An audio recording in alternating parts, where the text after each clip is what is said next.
Today I'm playing all the roles. This way I'm done. Thanks for being still awake.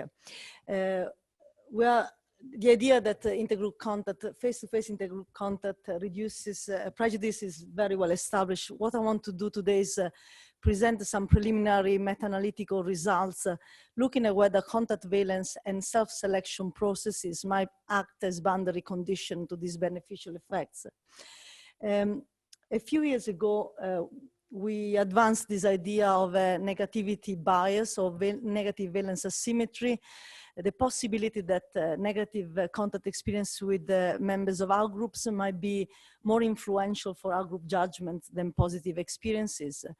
Now, since then, some prospective data has been published consistent with this idea.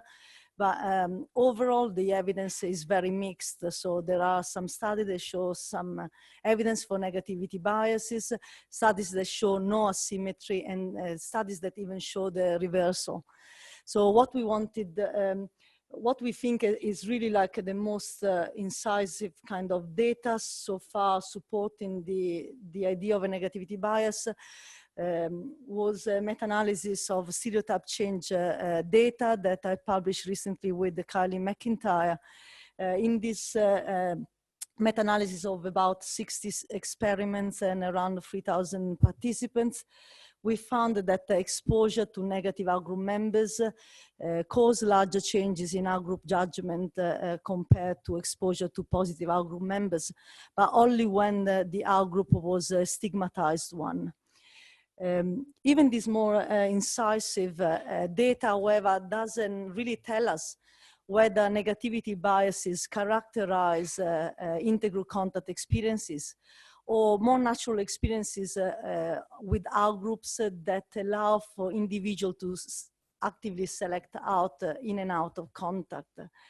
So what the reason why we don't still know that is because the meta-analysis I was mentioning to you before is really, was looking at more static and passive exposure to outgroup members. So we really don't know whether negativity biases affect equally more immersive face-to-face experiences with the outgroup.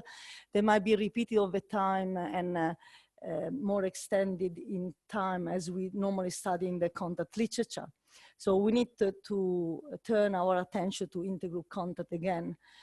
Also, another note of caution about the available meta-analytical evidence is that by collating data from experiments, the meta-analysis by Paolini and McIntyre really looks at data where self-selection processes have been erased by random allocation of participants to different experiences with the outgroup.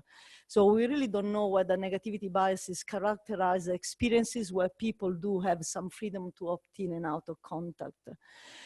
So this is actually what we try to do, trying to see whether there is a disproportionate impact of negativity under condition in which there is opportunity for self-selection. Now, we decided to embrace again a meta-analytical tools. There are some general properties of these research technologies that are generally quite appealing, but we were particularly interested in using a meta-analysis to crunch intergroup contact research because this kind of approach we thought would enjoy a very large, good quality variability in self-selection processes. This is because this expansive literature has a very vast variability in research designs, research settings, and also procedures to recruit and deploy contact, which have implication for self-selection. So I was touching on the idea of different designs. So in this literature, we will have a pocket of research that use experimental methods. So these are the studies that nullify the impact of self-selection, but there is also a large portion of studies that use cross-sectional correlation designs, measuring contact experiences in natural settings where there are plenty of opportunity for individuals to self-select. So looking across these different research designs would obviously gauge a fair amount of variability in self-selection. Similarly, there are contact studies that are carried out in institutional organizational settings where individuals' ability to opt in and out of contact might be quite restricted, but then there are lots of other studies in natural setting where there is plenty of self-selection opportunity, and so on for procedures to recruit and deploy contact. So we thought that collapsing across, looking at testing valence asymmetry across the large intergroup contact literature would allow us to test for this asymmetry in data that have got a sort of self-selection inbuilt. And also by coding studies for where they sit in this continuum of no self-selection allowed to maximum selection allowed, we will be able to really test for the possibility of self-selection moderating valence asymmetry effects. So these are the two main research aims of our work. What do we expect to find? Because of the large representation of research on stigmatized outgroups, we expected we would have found a general and overall negativity bias across the literature, demonstrating a greater ability of negative contact to shape outgroup judgment compared to positive contact. We also expected these patterns to be accelerated, exacerbated by self-selection. And on what ground did we arrive to this hypothesis? Now, there is a very elegant model of sequential experience sampling advanced by Denrell a few years ago now, arguing that the valence of our initial experiences with others have the potential to shape dramatically what we do about interacting with this individual later on. In particular, this model suggests that when our experience with someone is positive, we are likely to go back and resample more experiences with those individuals. Whereas when the experience with these individuals start by being negative, we are less likely to go back and sample more. So because of this differential sequential sampling as a function of initial valence of our interaction, what is likely to happen is that the positive experiences are likely to be supported by a large repertoire of experiences and information, which is likely to be varied in nature, therefore leading to a sort of regression to the mean, and also leading to impressions that are quite unstable over time and non-polarized in nature.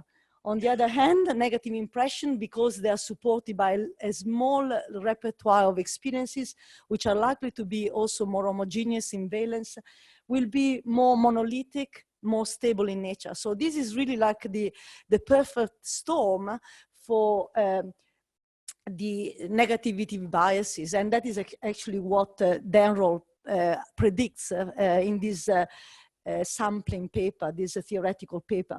So self-selection should accelerate the presentation of negativity biases because of allowing people to differentially sample experiences as a function of the initial impression. So how did we test these two hypotheses exactly? We went back to the contact literature. Now, this is preliminary data because we've just started screening for the eligible studies. But in order for studies to enter our meta-analysis, they needed to meet the 4 eligibility criteria, which make this work qualitatively different from the much more expansive meta-analysis that Linda and Tom have published in 2006. So what we are trying to do, in order to test for valence asymmetry, we needed to include only studies that could allow us with confidence to classify studies as studying either positive or negative contact. So these 4 criteria are there exactly to allow us to classify with greater confidence different studies on the ground of valence of contact. So the studies to be eligible needed to study face-to-face contact.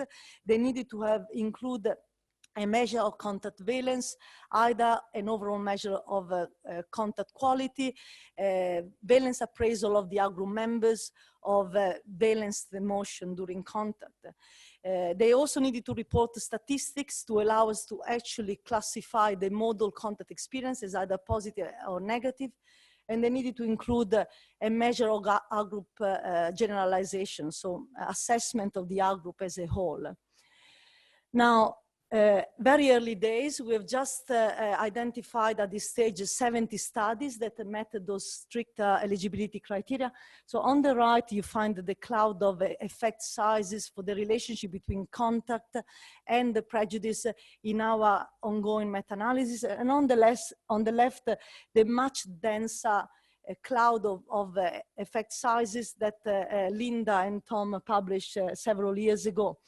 One thing to notice is that while this data is very preliminary, you can already appreciate that the distribution of dots is more equally distributed across the positive and negative side of the relationship between contact and prejudice. Just showing that when you open up the selection criteria to more recent work that start looking at negative contact more vigorously, and also with a final look at valenced contact studies, then the distribution is to a certain degree mapping more closely positive and negative effect of contact. That is as simple as the take-home message of these specific slides. But how about our critical test? Now, in order to test for valence asymmetry, we recorded our effect sizes so that they represented valence congruent effects. So on this graph, I'm going to plot bars that indicate the degree of absolute relationship between contact and prejudice. Now, if contact was positive, the bar would indicate improvement in attitude due to contact. If the bar has to do with negative contact, it refers to worsening attitudes, okay? Now, we expected an overall negativity bias, which we did not get. So this is the test of the overall effect across studies that vary as a function of valence. So in the gray bar, you got negative contact studies, positive contact study, and in green, negative contact studies.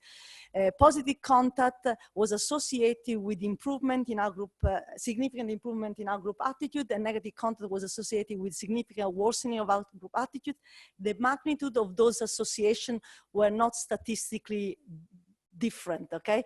So there's no evidence of asymmetry. But how about moderation by self-selection? We did detect a significant interaction between contact valence and two indicators of self-selection. Now, because this is very early day and our sample is still small, we found sufficient spread to test for moderation only on two most promising indicators. One was an indicator of the ability of the individual to opt out of contact. No ability, so the contact was forced, there was no way to get out, or some freedom. The other indicator that produced a very similar interaction to the one on the slide was an indicator of the need to actively opt-in contact, okay? The pattern was very similar. So on the right side of that graph, you find no statistical difference in the magnitude of the effect size for positive and negative contact. So under condition in which individuals don't have freedom to opt in or opt out of contact, that is the place where positive contact is equally influential on our group attitude as negative contact. However, as predicted, we did detect a negativity bias under condition of self-selection. So under condition in which individuals have the opportunity to opt out or they need to actively opt in, that is the time in which negative contact is statistically more influential than positive contact. Now, as I was saying before, this pattern, this asymmetry as a function of self-selection is consistent with this sequential model of experience sampling. Meta-analytical evidence really cannot speak of mediators, but I want to speculate here a second. Now, in the meta-analysis we published looking at the stereotype change data, we found evidence in line with self-categorization theory that negativity bias might be driven by valence confirmation biases. So the idea is that valence experiences that are consistent with our valence expectation about the outgroup tend to have a psychological advantage over experiences that contradict in valence our expectation. Now, what I would like to suggest is that the mechanism for these effects might actually be the complete opposite, actually be a surprise effect under a condition of face-to-face contact. So the idea is that the reason for this expectation of a qualitatively different mechanism is that in natural setting where people have some opportunity to opt in and out of contact and therefore can strategically regulate their behavior to really selectively approach sufficiently safe and positive experiences, they should engage in that experience with some basic expectation that things will go right. And that is the time in which basically when experiences disattend our expectation, they should have a massive attentional benefit and therefore potentially shape our group judgment more. Now, this is for prospective research to actually establish, but something that I wanted to put it out there. Only a final note, I don't know what it says, but I think I'm run out of time. Have I run out of question time? No, okay.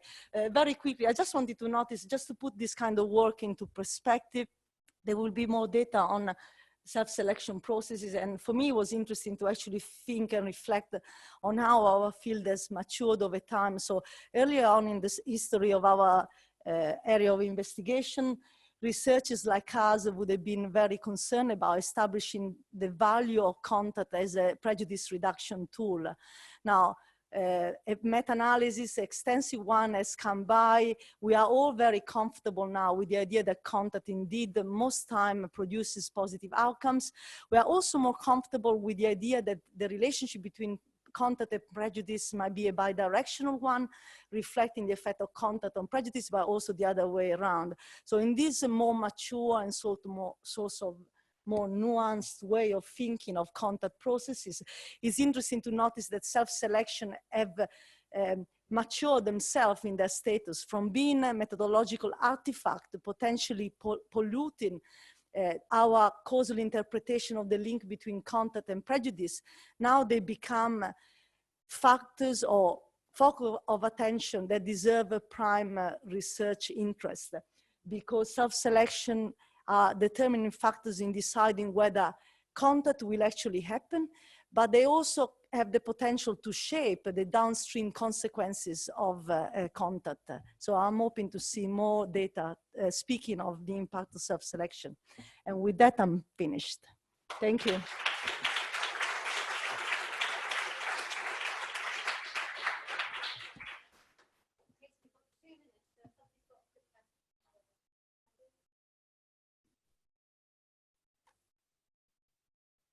Thank you very much. So I'm not sure this has to do specifically with the self-selection. I'm curious to know how you saw the scaling problem of the, of the negative and positive experiences. So just as an example, I'm trying to understand how you can formulate a negative and positive experiences that are truly objectively equal, so that the negativity comes from perception. So if someone gives me a compliment, well done, and somebody else swears at me, die you bastard, obviously these are not similar.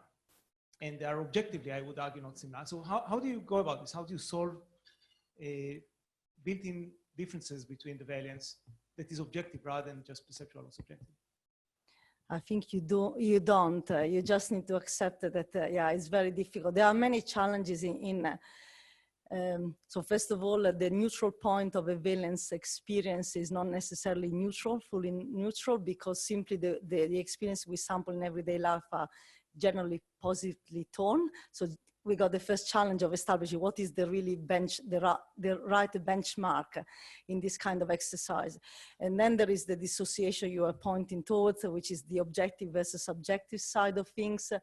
In some experimental work, we do try to do some calibration around that, so that we try to establish what is subjectively equivalent in distance between you know, the positive and the negative relative to the control group, so that at least at the baseline, you start with the idea that you know exactly where the positive and negative experiences sit. But yeah, once you move outside of the laboratory, and even in the laboratory, is very difficult. I thought of the possibility to actually take advantage of the richness of meta-analytical data to try to address that. But the reporting in the studies, because some of the studies are very, very old, 1940s, is quite poor to actually allow us to take into consideration even the extremity of the modal mean, the means, the central tendency around, you know, the extreme of the scale to be able to even address that. But yeah, it's a real issue. I mean, I was involved in advancing the idea of a negativity bias in the literature. For me, it's been an opportunity to just expand our way of thinking of contact in a more complex way. So I don't take even my own hypothesis too seriously. It's been, I think, a very generative kind of idea that has encouraged us to start thinking in a more complex way. But yeah, you point out a very clear boundary condition to our ability to clarify where we stand. Sorry, very long question. That was my 2 minutes. Thank you.